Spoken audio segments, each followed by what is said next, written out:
an angel fell to earth. Once upon a time, an angel fell to earth, and his name was Gabriel, the voice of God. As he had fallen with nothing but his voice, not even his wings, and as he was subject to the same needs as mortal men, he had quickly to find some food for his belly and some place to rest his head for the night. He was sure this would be easy. Now, Gabriel did not know of labor, for in the kingdom of God, from which he had come, there is no work to be done, nor did he understand the concept of money. You see, in heaven everything is shared in common. The fruit of the trees is more than enough to satisfy the appetites found there. And there are no fences or hidden boundaries to discriminate between what belongs to one soul or to another.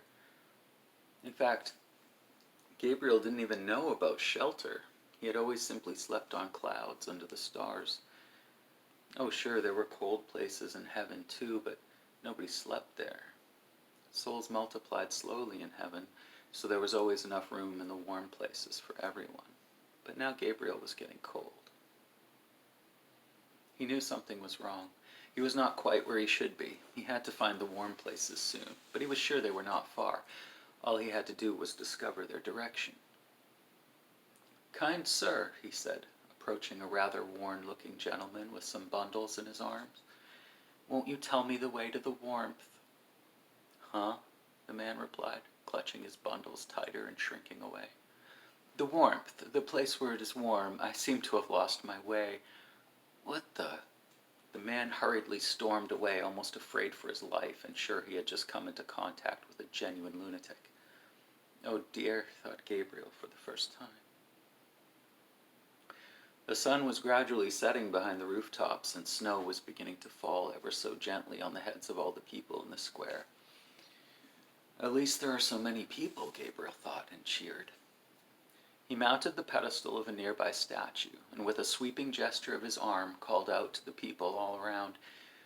"Gentle people of the square," he called, "I have lost my way, and am in need of some direction. Won't one of you be so kind as to tell me the way to the warmth?" Many of the people went on as though they had not even noticed him. Some of them shook their heads, while others nodded as though they had understood. All but a few of them went on their way. The ones who stayed were merely curious to see whether the man was a lunatic or a fool. Not one of them answered him. "I say," called Gabriel, "can anyone tell me the way to where it is warm? I am tired and the sun is setting. How shall I sleep in the cold?" Just then, a small child was passing by with his mother, giving serious attention to the ice cream cone in his hand. But when he saw and heard the man, he forgot his treat and stopped in his tracks, pulling violently on his mother's hand so that she too came to a most abrupt and unusual stop. "Hey, mister, ain't you got no home?" Gabriel looked at him a little puzzled. "A home?" he asked. "Yeah, you know, ain't you got no bed or what?" "A bed." But the mother pulled harder than the boy had pulled her, harder than he could have pulled her, and soon they were out of sight, lost in a flood of shoppers on their way back home for the night. "A home, a bed," Gabriel repeated to himself. This place was certainly stranger than he'd first supposed. New words had to be learned, new things. "Good people," he called out once more, "it is cold, and I have nowhere to sleep. Could one of you show me where I may find a home and a bed?" A girl about 13 approached him now. "You look funny," she said. "Pardon me?" "You look like a child, but you're not. What's wrong with you?" But her father, who had only just now discovered her absence, was not pleased to find her talking to this strange man.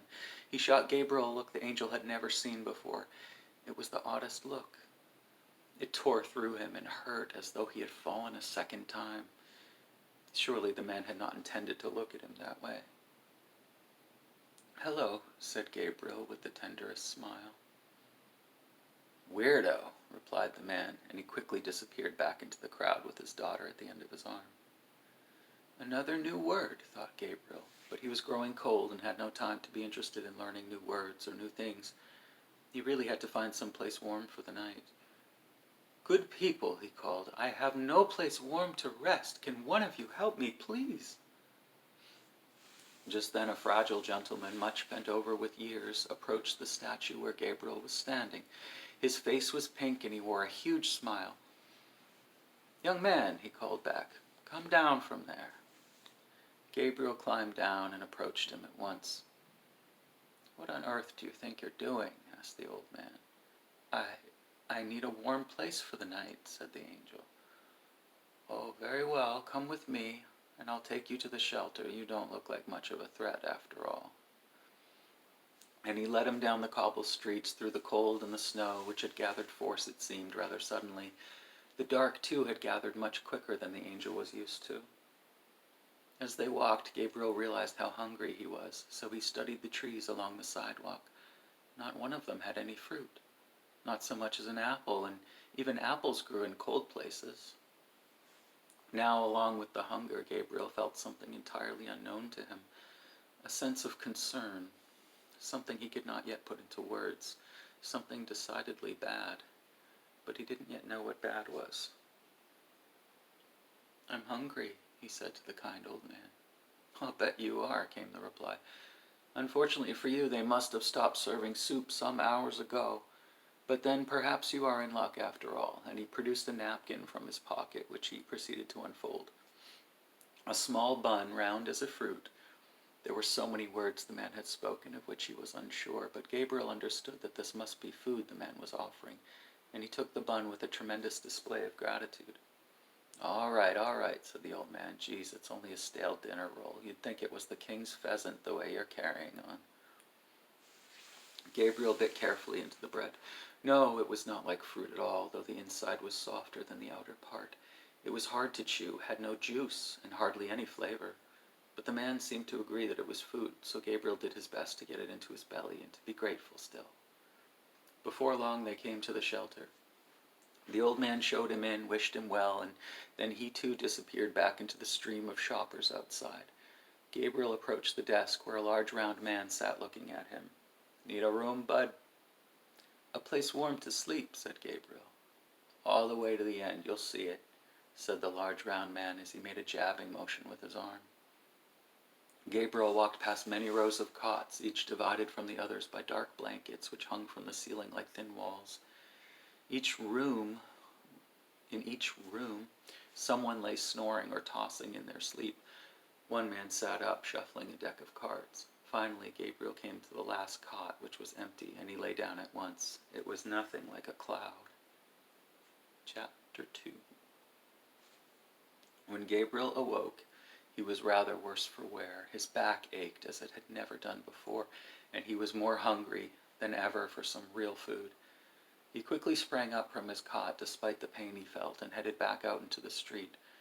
One of these trees had to have fruit on it, and he was determined to find it. He had his head all the way inside a young maple tree when the officer spotted him.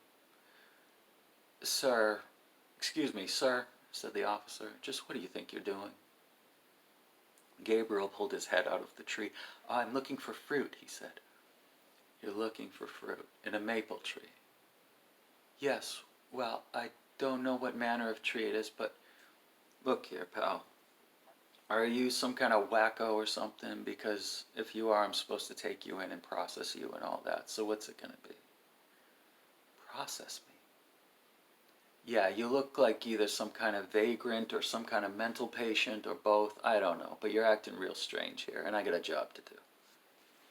Gabriel could only understand a portion of the words, but it seemed some explanation was required of him. "I'm looking for fruit," he repeated. "All right, that's it," said the man in uniform, getting out his handcuffs. "You'd better turn around and put your hands behind your back." "Pardon me?" "Turn around, now." Gabriel turned around. "Hands behind your back." Gabriel did as he was told, and felt his wrists gripped by cold circles. After that he was being dragged, then pushed along the sidewalk, and finally slammed against some sort of object. The object opened. Gabriel was thrust inside and into a sitting position. It was like the structure he had slept in, but much smaller. Soon the officer was in the front, and the object began to move. Faster and faster it sped down streets and around corners while Gabriel struggled to stay upright. His wrists began to really hurt from the circles behind his back. At last, the car came to a stop. The door opened and Gabriel was again being dragged and pushed down the sidewalk, then hurried up a huge flight of stairs and into another building. "Got a live one here." "Oh yeah," said another man behind a desk. "Yep, looks like we're gonna need a psych evaluation for this one." "Calling in the doc," said the man. Gabriel was forced onto a hard seat and told not to move. He sat there for what seemed like hours before a short gentleman in a brown hat arrived and offered to shake his hand. "Oh, excuse me," said the man. "I see you're still in handcuffs." After a while they were taken to another room where they sat down with a small table between them. The man removed his hat and set it on to the side. He smiled and offered his hand again, which Gabriel was now free to accept. "My name is Dr. Wassman," he said with a warm grin. "They call me Gabriel."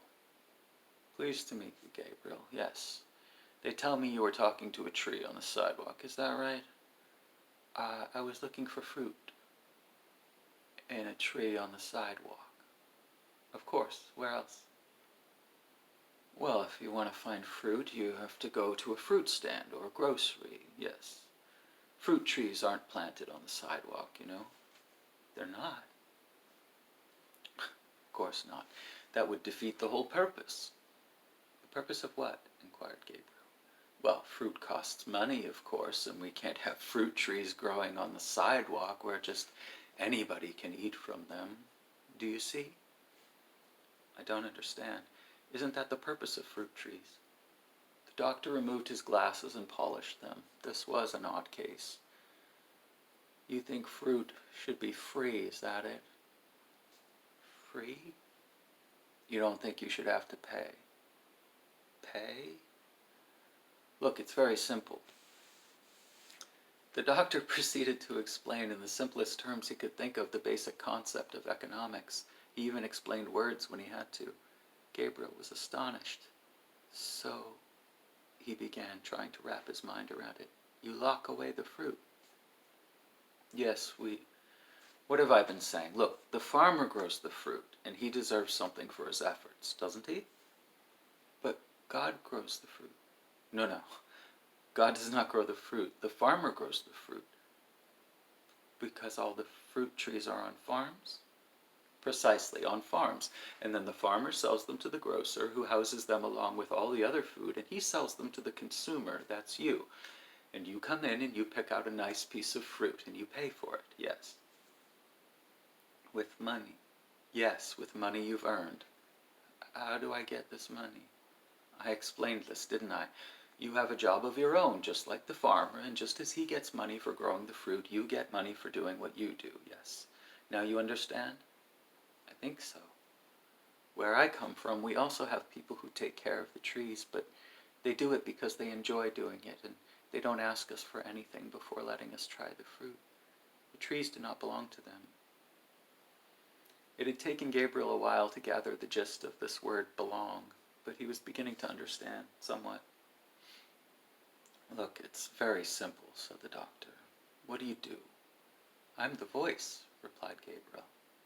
"Oh, you're a singer." "No, I don't sing, although we do have singers. I speak the truth." "You speak the truth." This was indeed getting interesting. "The word of God." "I see," said the doctor. "And I suppose God speaks to you." "He tells me what to say." "Yes." It was less than an hour now, and Gabriel was being led into yet another building. This one had white walls and white ceilings and pale blue floors. It was full of people, all acting on their own. None of them seemed very interested in any of the others for very long. Gabriel was led to take a seat by a polite young man who shortly thereafter returned with a couple of pills and a glass of water. "I don't understand," said Gabriel. "You take these." "What do I do with them?" "Swallow them." Gabriel did as he was told. Obedience was a great virtue in heaven, after all. Chapter 3. He awoke to a spider. It was a terrifying spider with long, shiny, thin black legs. It was crawling along his cheek before he brushed it absent-mindedly to the floor and never noticed it at all. He only knew that something tickled him, and he awoke. In the common room, as they called it, most of the patients were already awake and doing their own thing. Beneath an open skylight stood a man with his head back, his eyes shut, and his mouth wide open as though he were lying in a dentist's chair. By the far doors, a pale young man was sitting in an odd position, rocking himself endlessly back and forth. Another man was taking his fingers for a walk along the windowsill. He had a long gray beard, and his eyeballs were a pinkish white. Gabriel went and talked to him. "My name is Gabriel," he said, offering his hand. The fingers stopped walking. The man looked up. A crooked grin snuck across his face, and he winked one pinkish white eye. A moment later, and he had turned away, while his fingers continued their walk. Gabriel was no longer surprised to find himself so confused by the actions of these people. Their entire world was so different from his, and he knew so little about it. All he really knew is that he was in no position to judge anyone here. If he was going to survive, he would have to learn a lot more about this world and forget a part of the world from which he had come. Next, he went to see the boy by the far doors. The boy was rocking. You couldn't say he was rocking fast, and you couldn't say he was rocking slow. He was just rocking. His eyes were staring, but not at anything in particular. Not anything in the outside world, anyway. He seemed immersed in something of his own. The angel was not at all reluctant to disturb him, but he knew somehow that God wanted him to speak to this boy, if only to learn more of this world. "Hi there, I'm Gabriel." The boy continued to rock and stare, but he spoke. His voice was quiet and soft and a little bit squeaky. "Gabriel's the voice of the angel of the voice of the Lord." "That's it. That is the voice of truth," said the boy. "Are you that one? Are you he?" "I am," said Gabriel, whose reputation preceded him. "You are the first, the messenger, the one I've been waiting for." "Then you knew I was coming. I summoned you with my prayer. You have a message for me, or you would not be here." "It's true, I have a message always, but I never know what it shall be or what God shall cause me to say. It's as if he has entrusted me with letters I could never open on my own. Only when the time comes and I have found the one to whom I am to speak, then the letters open by themselves, my mouth opens by itself, and the word is there. But I have no message for you." "You have none because you've delivered it. What you said is what I needed to hear. All I do is think and plan and speculate on a trillion things that I'll never know. You're telling me to live in the moment, and that somehow when the moment comes, I'll know what to say, how to act." "If I planned," said Gabriel, "I'd never get it done." The boy stopped rocking and looked up at the angel. He was tall, handsome, with delicate features almost like a girl's, and eyes as innocent as a newborn's. He seemed not to realize the profundity of what he said. And yet he called himself the voice of God, because that is what God called him. He must have trusted God to put wisdom in his mouth, but as his mind worked out whatever God had given him to think and speak, he could not see the profundity of it himself. He always spoke as though it were only dawning on him, like the thought had only just been born, and even he had no idea what its nature would be. The boy stood up and embraced him. It was not something he ever would have done if he had given himself a moment to think about it, but it was nonetheless something he wanted to do. "Well, hello," said Gabriel, cradling him. "Speak to me again, angel. Tell me one more word of the Lord." "He's listening to us now," answered Gabriel. The boy knew what he meant. The words he had spoken were a prayer. God was listening and would answer them. "You need to stop seeking now," said the angel. "And anyway, you can never find God. He can only find you. First, you must stay in one place. He is never very far behind you, so if you will wait a little, he will meet you here." "I need to calm down," said the boy. "Stop looking and you will see clearly." But I want so badly to know so many things at once. There's nothing to know, said the angel. Or rather, there's only one thing, and that is to be present with God in this moment. All the rest will come to you. The knowledge, the answers are all within you. You cannot see them before it is time, but you must trust that they are there, and they will come. The boy's shoulders relaxed visibly. He sighed, relieved. Gabriel smiled, then went to see the man beneath the skylight. He was standing in the same position as before, head back, eyes closed, mouth wide open. When the angel approached, he changed. He looked at Gabriel, spread his legs, and raised his fists. Don't come any closer, he said. I won't, said Gabriel, even backing up a step. This is my window. I stand under it. All the time? No, not all the time. What do you think I am? I stand under it when the sun comes through, to catch the sun. I have to catch the sun when it comes through. Don't you get that? Why do you have to catch it? What do you mean? The man cried, growing more agitated. You want the ground to get it? You want it to end up all over the floor? No, said the angel, not if you enjoy catching it. I have to, said the man. But you don't have to, not if you don't enjoy it. Don't you think the floor would appreciate it more than you? Why would you keep the floor from being warmed? The floor? The floor? Why, yes, the floor has feelings too. The man looked at him in the most befuddled way. He looked back at the long shaft of sun spreading over the blue linoleum. It's beautiful, he said. It's alive, said Gabriel, because it's beautiful. The man looked back again at the angel. The phrase seemed to contain something.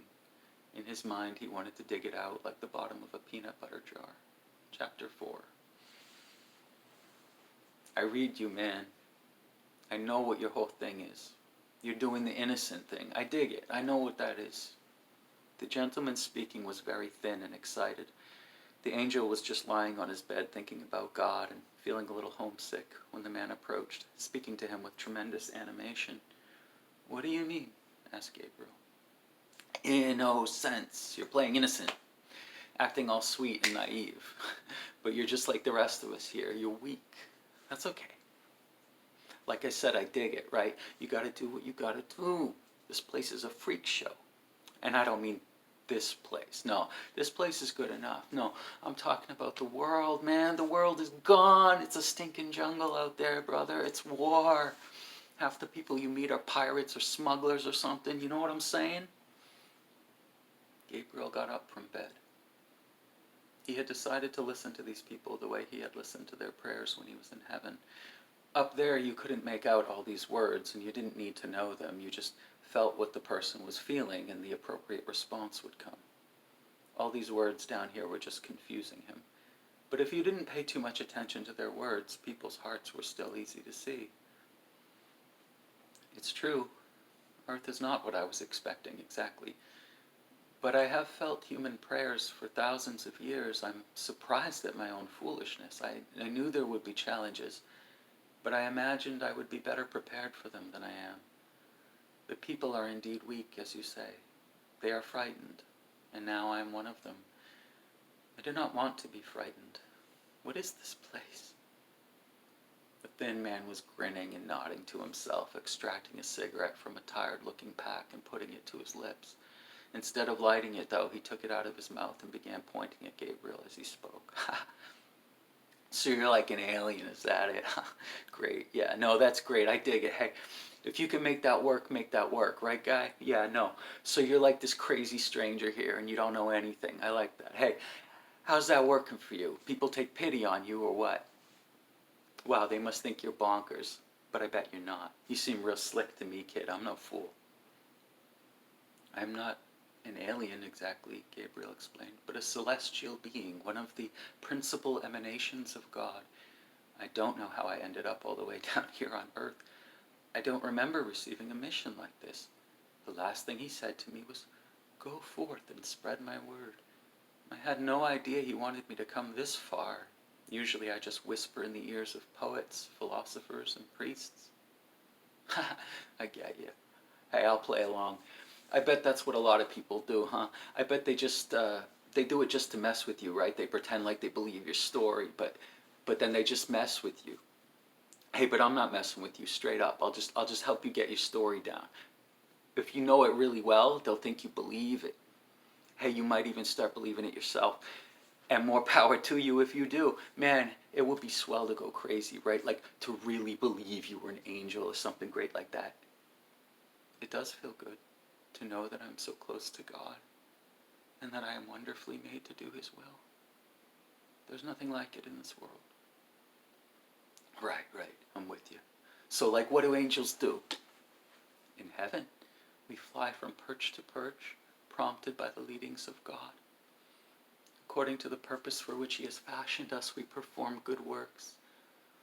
My position is to hear and respond to prayers for insight, inspiration, help with communication and removing obstructions so as to facilitate more freedom of movement. It's strange though. I have never had difficulty communicating from my perches. Only now can I truly understand the difficulties these poor people were having with language. If we are not careful, it gets in the way. We have to give it only one ear and save another for spiritual hearing. Spiritual hearing, eh? Yeah. Oh, you're all right. You really got this stuff down. I bet you practice this all the time. Maybe you don't even remember who you were before you started playing this role. Hey, and now that would be great. Just totally lose touch, right? Drift off. Man, I'd love to be crazy like that. No, you don't want to be crazy. The best thing is to be exactly what you are. Did you know humans are even more beautiful in the eyes of Christ than angels? Your frailty, your suffering, the ease with which you can be corrupted, and the glory of winning your souls for God. These things all make you infinitely beautiful in His eyes. All our labors are directed to making and keeping you good, so as to glorify the Creator of goodness itself. We celebrate in heaven every time you feel or think or say or do a tender thing. Wow, you really know your stuff. I bet you love this. You'd probably do it even if nobody was looking. It's kind of who you are now, isn't it? Man, this is trippy. You like created this character and now you're just living it. Man, you're classic. Hey, but like, you know you're not an angel, right? Like, come on, you can tell me, because I don't even care. I ain't judging nobody. But tell me the truth, right? Are you really crazy, or are you just like playing an angel and getting all these saps to play along? I am an angel, said Gabriel. Never break character, right? Yeah, maybe you're crazy. Maybe you just ain't about to level with anybody. I don't know. I guess it's kind of the same thing, though. I mean, if you really want to be an angel, you really commit to the part, then you gotta be a little crazy, don't you? I mean, that's not normal. Hey, but I ain't about to judge. You do your thing. Hey, this is cool. I'll just talk to you like as if you was a real angel. Okay, said Gabriel. So, what kind of angel are you? What's your name? I'm Gabriel, the herald, the revealer of truth. Yeah, wow, hey, that's a mouthful. Cool name, though. I'm called by many names. I bet you are. Hey, I just might call you Gabe. How do you like that? I used to have a rusty old dog named Abe. That's a pretty darn close to Gabe. So here's what I'm thinking. You're gonna be my new dog. No, listen, I'm not messing with your promise. I love that dog. He was my best friend, like they say, you know. But you can be like my guardian angel. So it's like kind of the same thing.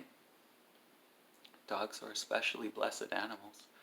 With their love and service to mankind, they share a particular likeness to our Lord. I always said that. Well, not like that exactly, but I always said dogs were special. Something about them, I don't know. Love and service, like you said. They're like that. Man, they're all right. Too bad I can't get no dogs in here. We can't get no dogs in here. Why aren't there none? In here? Heck, man. Where do you think you are? This is lockup, my man. You're in an institution, in case you haven't noticed. They don't let dogs in here. No way. Well, let's go out then and find a dog. Ha, find a dog. Yeah, you're all right. All this talk about dogs. Hey, you want to go find one, huh? Yeah, I bet you're serious. Yeah, I'd like to go find one too. I was just thinking that. You must have read my thoughts. The man winked at Gabriel. He had his arms crossed confidently with the cigarette sometimes between his lips and sometimes in his hand, but never lit. They didn't allow the inpatients to carry matches. "Come outside with me," he said. "There's an enclosure. We're allowed to smoke out there. A nurse will light this for me. Come on." Gabriel followed the man outside where a nurse lit his smoke. "Thank you, nice lady," said the man. "Oh, thank you, nice lady," said the man. "You're welcome, Carrot. Now behave yourself." "Haha, you know it. That's my name, Carrot. That thing everyone's trying to get. Haha, whatever it is, that's me." Gabriel smiled. He felt love for the man, but at the moment he would have much preferred a real carrot. Nevertheless, in his heart he spoke the words, "Thy will be done." Several people were sitting on benches arranged in a circle surrounded by hedges. Most of them were smoking. Some of them took a mild interest in Gabriel because he was new or because he had a curious look about him. "So," began Carrot, "what was it you were saying to Mr. Crenshaw?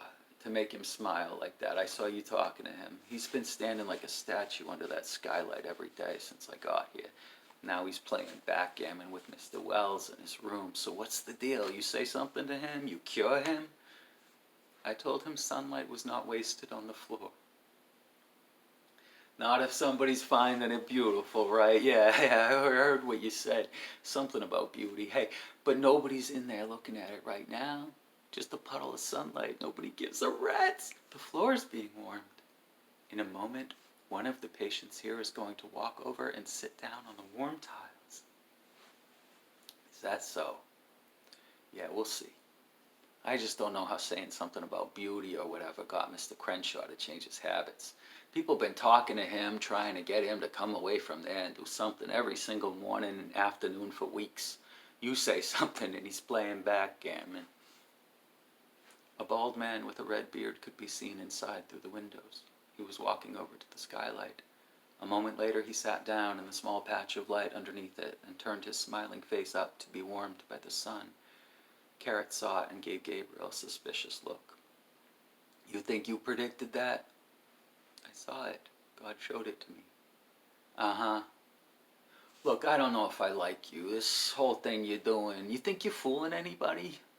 You ain't crazy, and you sure as hell ain't no angel from outer space or wherever. You're just some punk trying to put one over on everybody. Hey, I get it. I get it. I said I got it, didn't I? Life's hard. You gotta cope. Find your place. Make an angle. But man, you don't know when to let go. Let it go. Like, I ain't no danger to you. So just tell me the truth, right? Tell me who you really are. I won't tell nobody. Promise." "Cross my heart. But just don't go playing me like I'm another one of these fools around here. I ain't like them."